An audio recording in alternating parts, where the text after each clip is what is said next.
तो शरीर का भूख चाहिए ना, शरीर का भूख को दूर करना है। तो वो ऐसे ही लिविंग रिलेशन कैसे देखते हैं रोड पर कुत्ते बिल्लियाँ किया करते हैं, वैसे ही मनुष्य करने लगेंगे, क्योंकि ये कैसी कुरीति को आप बढ़ावा दे रहे हैं। अगर किसी बच्चे को माता रहेंगे तो पिता नहीं, पिता रहेंगे तो माता नहीं, माता पिता का निंदा करेगा कि दूसरे औरत के साथ भाग गया तेरा बाप, बाप बोलेगा कि तेरी माँ दूसरे मर्द के साथ भाग गई। न्यायालय में ही एक ऐसा मामला आ गया कि जहाँ लिविंग रिलेशनशिप को लाइसेंस दे दिया गया, तलाक को लाइसेंस दे दिया गया। तो सबसे बड़ी बात है कि यही तो दो कुरीति है, और यही दो कुरीतियाँ हैं, यही तो समाज में गंदगी फैलाती है। एक पति के रहते दूसरी शादी, ये कैसी परंपरा है। आज तक हमारे देश में कभी ऐसा मैंने कभी नहीं देखा, कभी नहीं सुना। महिलाएं एक पति के बन के रहती थी, पति मारते भी थे तो पति भी समझते थे कि अभी जाएगी तो जाएगी कहाँ, ये तो मेरे जीवन भर की संगनी बन गई।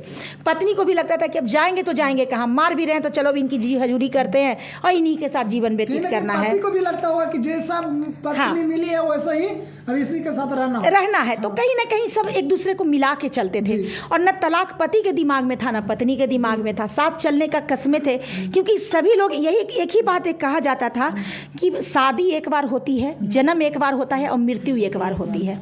लेकिन आजकल लोग शादी, और शादी ही चरित्र है, शादी एक ऐसा बंधन है, उसी में सारा चरित्र है, और उसी चरित्र को नंगा परोस दिया जाएगा तो जिस देश की चरित्र नहीं, उस देश की गणना किस तरीका से किया जाएगा।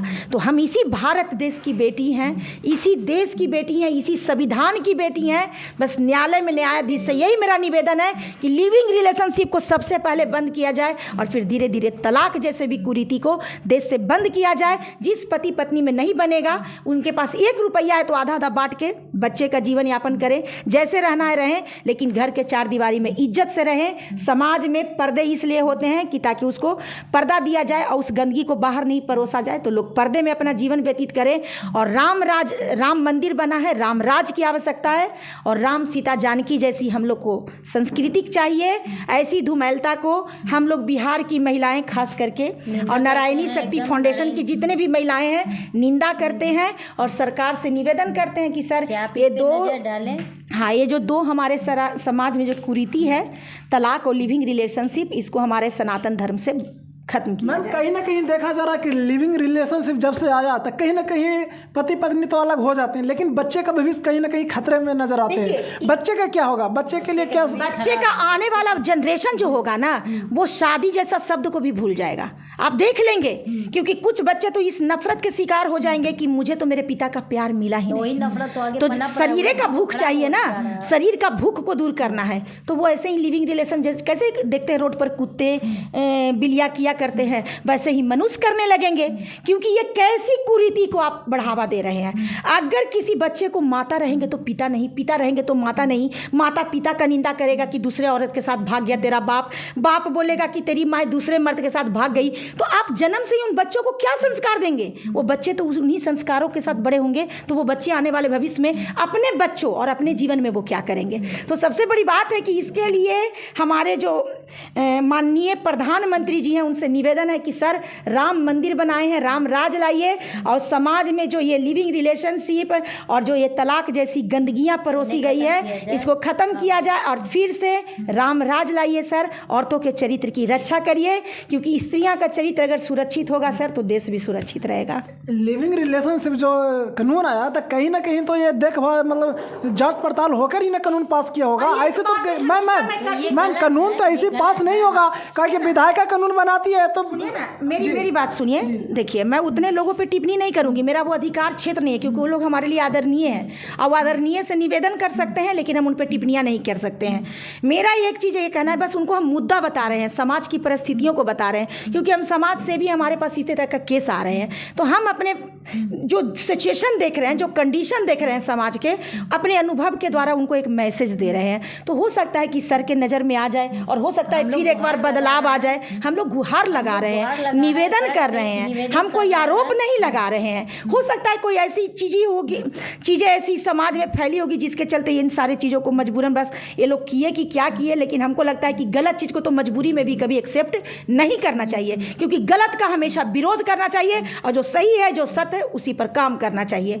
तो मेरा बस एक ही चीज़ कहना है कि देखिए, बच्चों को ही बचाने के लिए, आने वाले युवा पीढ़ी, युवा जनरेशन को बचाने के लिए स्कूल में रामायण गीता का शिक्षा का पाठ पढ़ाया जाए, ताकि हमारे संस्कृति को बच्चों भी जाने और कैसे जीवन जिया जाता है, कैसे त्याग किया जाता है, कैसे इंतजार किया जाता है, कैसे विश्वास किया जाता है, कैसे अपने जैसे दूसरे के भी मन को समझा जाता है। ये सारे संस्कार हमारे युवा जनरेशन में भी आए और बच्चे सही दिशा ले। अगर मतलब ये सोशल मीडिया भी है तो सोशल मीडिया से अच्छी चीज़ों को देखे, सीखे, जाने, क्योंकि सोशल मीडिया पे बहुत सारी अच्छी चीज़ें भी है जिनको बच्चे देख के बहुत कुछ सीख सकते हैं। तो मेरा ये कहना है कि पहले तो शिक्षा की ज़रूरत है। अगर बच्चे को स्कूल के प्रथम पाठशाला से ही रामायण गीता का पाठ कराया जाएगा तो मुझे लगता है कि अगर स्क्रीन पर कुछ गलत भी आएगा ना तो बच्चे उसको तुरंत ये कर देंगे, बोलेंगे ये गंदी चीज़ें है, गंदी है, इसको हटाओ। समझ देना, बच्चे बस यही कहेंगे गंदी अच्छी, गंदी अच्छी। तो बच्चों को स्कूल में ही कहीं ना कहीं शिक्षा की आवश्यकता है और मेरा मतलब यही निवेदन है सरकार से कि परिवर्तन लाया जाए। क्या कहिए कुछ मैम? हम तो यही कहेंगे कि बहुत बेकार है आजकल के जो है। हम तो सरकार से गुहार लगाना चाहते हैं। मेरी तो निवेदन है कि सरकार इस चीज़ पे भी नज़र डालें कि 2 शादी का जो तलाक का भी चल रहा है उस पे भी ना, दोबारा शादी तो एकदम नहीं। अगर एक शादी आपका टूट जाता है, आप उन्हीं के बन के रहिए, कृपया आप दूसरा शादी ना करें। मुझे तो सरकार से बस यही निवेदन है और सरकार इस चीज़ पे भी नज़र डाल लें। आपके पास तो ऐसा पीड़ित बहुत सारे आते होंगे, तो क्या आने वाले युवा पीढ़ी को अगर बचाना है और अपने देश को सुरक्षित करना है शादी को तो सबसे पहले बच्चों को संस्कारी बनाना पड़ेगा और समाज से ऐसी कुरीतियों को मिटाना पड़ेगा। एकदम हटा दे। ये तलाक हमारे नियम में नहीं था। तलाक ये लोग दूसरे कास्ट में थे, आजकल हिंदू धर्म में तलाक आ गया। तलाक तो हमारे यहाँ आना ही नहीं चाहिए था। और जब से तलाक आए हैं हम ये देख रहे हैं कि जब से तलाक आए, जब से 2 शादी 3 शादी ये सब चीज़, 2 शादी 3, एक अगर शादी किए हैं तो आप उन्हें ही निभाइए, उन्हीं के पर रहिए। अगर वो छोड़ देते हैं या मारपीट करते, आप इंतज़ार कीजिए, उन पर विश्वास कीजिए, पर कृपया करके आप दूसरा शादी ना करें। हमें दूसरी शादी की अवस्था नहीं है। एक आदमी के बन के रहिए, 100 आदमी के नहीं बनिए बस। चलिए दोस्तों, बाकी आप क्या समझते हैं लिविंग रिलेशनशिप को लेकर, आप लोग कमेंट बॉक्स में ज़रूर प्रतिक्रिया दें।